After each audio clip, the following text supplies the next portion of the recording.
So Eve's just gone for a swim and just run over a dog coming into the car park.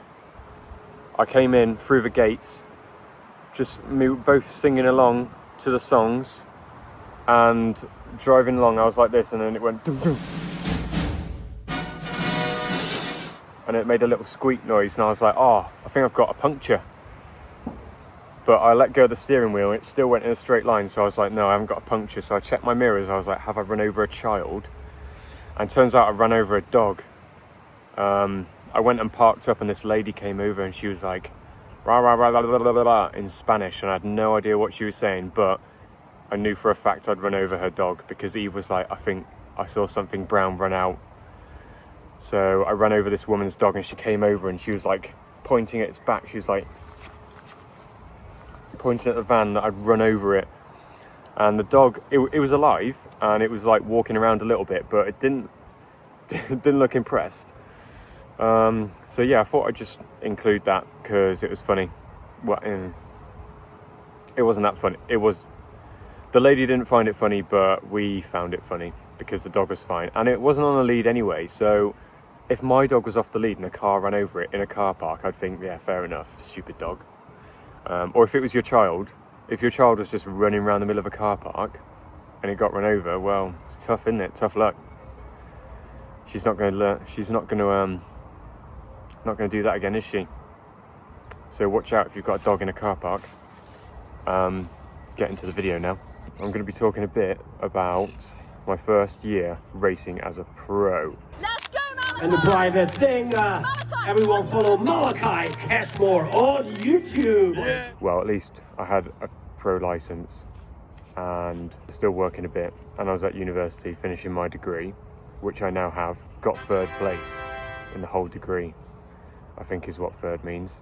But it's been quite a year, done lots of learning, and I thought I'd go a bit through what I've learned, how it went, how I thought it was going to go, and what I'm going to change next year now I've learned a little bit about the pro fields.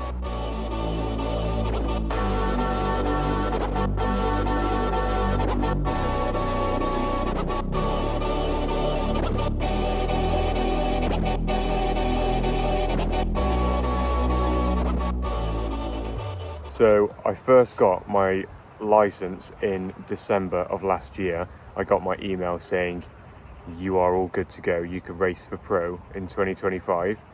My first race was going to be Challenge Salou in May, so that gave me 5 months to get into tip-top speedy shape over the winter in the UK. So I started out in December and I was training with the National Performance Centre, and I was swimming the worst I've ever swam.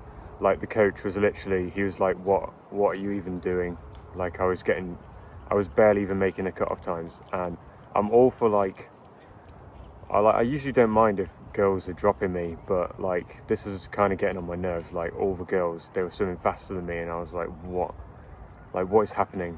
Like, go you girl, but actually, Malachi, what is wrong with you? You've got like all this testosterone and you're getting chicked every single swim. But they are fairly handy at swimming. Like, Tilly is leading out every World Cup race at the moment, and she won the other day, so I guess it's fair enough that she's beating me, but still not fair. So when I left for Christmas break, I had it in my mind, I was like, you've got a pro license and you need to sort out your swimming, or you're just going to get like ripped into in every pro race you do. So I set it in my mind that I was going to turn my swimming around over Christmas, so I properly locked in. Every swim I was fueling it perfectly. This is all in a public lane, just like, it was like one of those triple wide ones, and you have to go like up across the wall and back down, but I was kind of just, it was actually pretty good open water practice. All these breaststrokers, some people were actually getting pretty mad, but yeah, I was really focused on my fueling, and every swim I was like actually switched on, making sure it was the best swim I could possibly do. Straight afterwards, recovery, protein shake. I was doing a lot of gym work. I think I went a bit too far with the gym work, but I was doing a lot of it and it definitely helped my swimming. I was just like feeling really good in the water. And when I came back after being away for Christmas, all the people I was training with, they thought I'd been taking some kind of drugs. I don't know, maybe my girlfriend was slipping me something in my porridge, I'm not sure, but whatever it was, it definitely worked, because before I went away at Christmas, I was doing sets and it was like 10 400s, and I was doing them in like 520 in a 50-meter pool, so that's like 120 per 100, which isn't even that bad, but the takeoff time was like 5:25, so I was getting 5 seconds rest. And then when I came back after Christmas, we did the same set again, and I was doing them all in like 4:45, 4:50. So I've basically taken off 30 seconds per 400 over like 2 months. So I was really happy about that, and I knew my swimming was in a properly good place. So I switched my focus to my bike and my run, and I had entered a half marathon, Newport Half, and it's meant to be quite a flat and fast one, so I was hoping, I think my PB I did at Alton Towers, you know, the theme park, and it was 1:11 something, and it was a really twisty course about a year ago, so I thought, oh, it'd be quite good to do like a 1:9 on a flat course. My training was going really well into that, and had a little bit of an Achilles niggle, but that didn't really stop me, and the course was slightly long on my watch anyway. It was probably the right distance, but my GPS was a little bit off, so I paced it perfectly to a 1:09.40 something, and as I came around the corner at the end, there was still 100 meters to go, and I got 1:10.05, which really annoyed me. I'm gonna kill myself! But I was in good shape, half marathon PB, and I know it's nothing special, but it's the best I've done, so I was pretty happy with it. So I went into my first race, Challenge Salou, feeling pretty confident, and the race went actually about as good as I probably could have expected. I came 5th. I've got a separate video on all my pro races, so I'm not really going to go into them, but I came 5th in that one, got some prize money, and I was 4 minutes off the winner over just under 4 hours. So that got me my license for 2026. I got my Pro license last week, like I was planning to. So I was all set up for the rest of the season to not really worry, because I've got my license. I know I'm in top money winning form in challenge races, so I was pretty happy with that. So my next race was Swansea, Ironman Pro Series Swansea. So this is going to be like next level of field. These are like proper pros. Like Magnus Ditlev was on the start list, Christian Hohenhauger, Cam Worth, like all big names that you would know if you were into triathlon. So I was pretty excited for this one to measure how good proper pros actually are compared to me. So I started off the swim, and I just swam like crazy to the first buoy, and I was there in about 4th.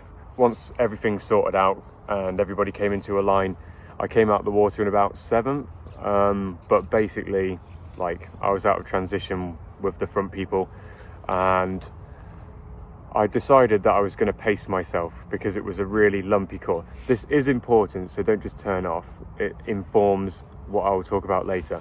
But this Swansea course was really quite lumpy and lots of corners. So I thought the fastest way to get round this is a like well-paced effort where you're pushing slightly harder up the hills, staying aero on the downs and keeping on the power. So basically I let everyone else ride off from me, and over the course of 2 hours around this 90k, basically everyone overtook me, and I was like, what is happening here?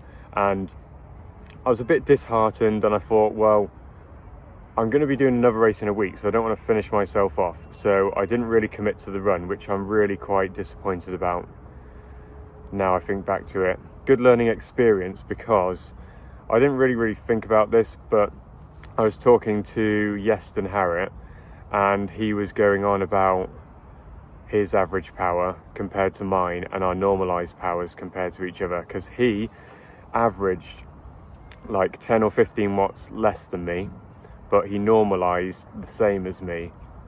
So basically he was more spiky and normalized less, but he rode 15 minutes quicker than me because he stuck with the group and he was in the draft once they got onto the more rolling section at the top of the course. So this really made me think, what am I doing with my tactics? on the bike and I need to change something. So I did 3 more pro races where I tried to work on this being more spiky, but every time I did it, I kept cramping up in my hips and my glutes and my quads, and I'm not sure why. So I did 3 races where I tried to go with them, but down the front of my hips, I mentioned it in some of my videos, I just kept cramping, and it really ruined my races and really annoyed me. So I don't know why it was, but then I got to my final race of the season, this one, Challenge View Bucco. Also, thanks for the coat challenge, it's much better than a bag. Look at this thing. I look well cool. I'd never usually buy a coat this colour because I think I'd look like a granny, but I think it actually looks quite cool, and it screams, look at me, I do triathlon and I'm better than you. So, what was I talking about? I was talking about Challenge View Bucco. So I was staying with my friend Finn Arentz, and his mum. And I was saying to them, I keep getting cramping in my hips and like my quads and my glutes about 30 to 40 minutes into the bike. And I only get it in races. And it's really weird because I can do the power in training. I do more power in training because I get cramp in the race and I can't do the more power. And I was like, yeah. And then I was talking through my nutrition later in the same conversation. I was like, yeah, and I have 2 pre-workout gels, which is like 500 milligrams of caffeine. He was like, do you ever have caffeine normally? I was like, no, I have like Coca-Cola sometimes. He's like, yeah, high doses of caffeine when you're not used to it can give you cramps. And I was like, yeah, that kind of makes sense because I only ever have this much caffeine in a race because I think it's going to give me a boost, but actually don't try anything new on race day. So in the View Bucco race, I didn't have any caffeine and I swam, well, you've probably seen that video. I was at the front and then I went the wrong way, and some people went the right way, but the rest of the field followed me. So I ended up coming out in the second pack because I went the wrong way and took some people with me. They were not happy, but I still swam pretty good. Then I got onto the bike and I had a little bit of a gap to make up. So this is quite a flat course, but I did like 330 watts for maybe the first 20 minutes till I got up to the front. And I was like, cool, I haven't cramped yet, but I've only done 20 minutes. And then stayed in the pack along this long road and still no cramps. And then I also did an attack at the end of the bike for like 340 watts for another 20 minutes and still no cramps. So I think I've got that fixed. A bit annoying it was in the last race of the season, but still, that's what the season was about, just learning. I mean, I probably should have learned that years ago as an age grouper because I've had this for years, but I've learnt it now. And now, that's the end of this season. So I've done 5 pro races, won money in 1, done a pro series, been disqualified from 1. So I've really had a lot of experience this season. So yeah, moving on from all the racing, I've done a year as a pro. And now what am I going to change for next year? What have I learned from this year? I've learned that my swimming is fine. As long as it stays about this level, I'm all good. Like, I'm faster than, who's a good example? Christian Blumenfeld. I don't want to big myself up. I'm nowhere near as good as he is, but I could probably keep up with him in the swim. So the swim is not my issue. On the bike, this season, the tactics were my issue and the cramping.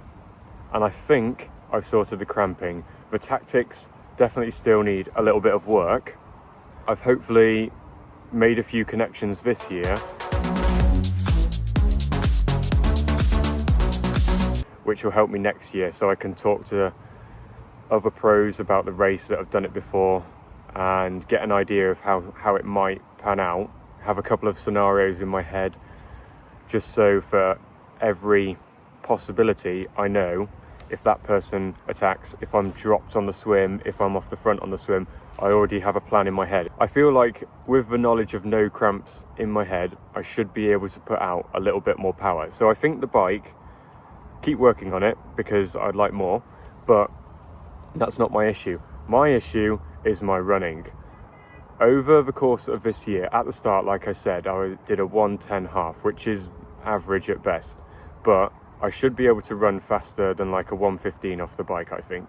I'd like to get down to maybe a 1:12 and a 1:11. So over the course of this year, I basically, through the spacing out of my races, I just got progressively more unfit on the run, because I'd be tapering into a race, doing the race, and then recovering from the race.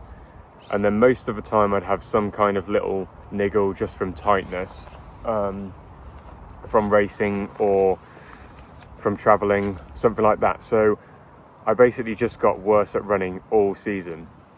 So this year I'm going to space my races out a little bit better. And I was thinking at the start, when I was planning out next year, I'm going to do 3 at the start, back to back every weekend, big block in the middle, and then 3 at the end, back to back. But I've been told by a few people that that is a bad idea. But thankfully I made those great connections, and now I've learned the lesson before even doing it. So now I'm going to do 2 races at the start, block of training for a month or 2, 2 races in the middle, and then another block of training, and then 2 at the end. So I've still got my 6, 1 more than I did this year, but they're spaced out more strategically, so I can train better, recover better, and, you know, like really kind of peak 3 times. So I've already got my first one. I'm going to Sir Bani Yas, which is an island off of Abu Dhabi, which is actually mad. Like, why would I want to go all the way there? But it works out quite cheap.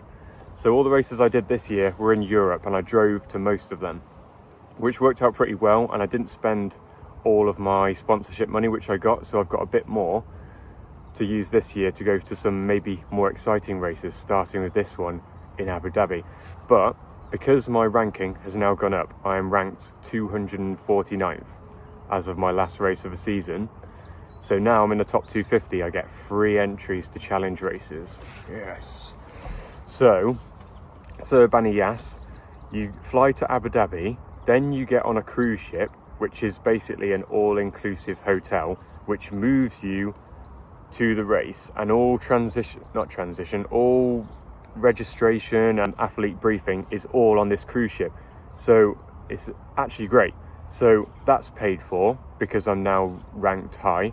The race is paid for because I'm now ranked high. All I need to pay for is my flights. So it's actually going to be one of the cheapest races I've done, because this year I had to pay for race entries, pay for accommodation and flights as well.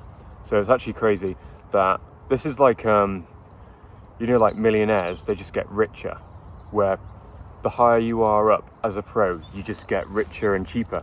It should be the other way around, because last year I was thinking like I'm gonna have no money left, but this year hopefully should be a bit cheaper to do. So the first one, yeah, Sir Bani Yas in Abu Dhabi, that's in start of February, end of January. So I've got 2 months to whip myself into shape, and I've been in Spain for 2 months now, 3 months, and I'm about to get deported as we go into December. So I think I'm basically just going to be doing 2 months, and I'm going to turn up at the gym in the morning every day, go for my swim, sit in the cafe, have some breakfast and a little chill out, make some reels, and then I'll head up to the gym, get on the watt bike, do 2 or 3 hours on that, then have a shower, go back down to the cafe, make some more reels, and then have a bit of food, and then back up to the gym, hop on the treadmill and do my run session every day for the next 3 months up until this race. And it's basically what I did last year anyway. I did so much riding on the turbo, and I think as well, with it being so cold in the UK, it would be good to do some heat training, so doing it all indoors might help. But thanks for watching, like and subscribe. If you're not following me on Instagram, you should watch me on there, because I'm trying to make loads of good reels to get insta famous, so I don't have to get a real job.